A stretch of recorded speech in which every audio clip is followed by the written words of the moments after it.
శీఘ్రస్ఖలనం లేదా premature ejaculation అనేది మగవాళ్ళు కామన్గా ఎదుర్కొనే సెక్షువల్ సమస్య. సో ఈ ప్రీమెచ్యూర్ ఎజాక్యులేషన్ లేదా శీఘ్రస్ఖలనానికి ముఖ్య కారణాలు ఏమిటి అని అంటే, ఫస్ట్ సెమెన్లో ఇన్ఫెక్షన్స్. ఎప్పుడైతే సెక్షువల్ కాంటాక్ట్స్ వైఫ్తో కాకుండా వేరే సెక్షువల్ కాంటాక్ట్స్ ఉంటాయో సెమెన్లో ఇన్ఫెక్షన్ రావడం అనేది చాలా కామన్గా జరిగింది. అండ్ ఎప్పుడైతే సెమెన్లో ఇన్ఫెక్షన్ ఉంటుందో ఈ ఇన్ఫెక్షన్ అనేది సెమెన్ చాలా ఫాస్ట్గా ఎజాక్యులేట్ అయిపోవడానికి ట్రిగ్గర్ చేస్తుంది. అది first reason. And second reason వచ్చేసి tight four skin.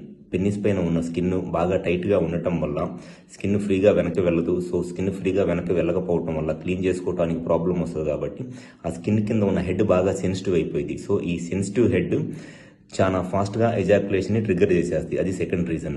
And third reason వచ్చేసి ఏదైనా హార్మోన్ ఇష్యూస్ ఉన్నప్పుడు కూడా సెమెన్ చాలా ఫాస్ట్గా ఎజాక్యులేట్ అయిపోయింది. అండ్ ఫోర్త్ రీజన్ వచ్చేసి ఎజాక్యులేటరీ థ్రెషోల్డ్ చాలా తక్కువ ఉంటుంది కొంతమంది పేషెంట్స్లో. ఎప్పుడైతే ఎజాక్యులేటరీ థ్రెషోల్డ్ చాలా తక్కువ ఉందో ఎజాక్యులేషన్ అనేది చాలా ఫాస్ట్గా అయిపోయింది. ఇవి 4 కామన్ రీజన్స్.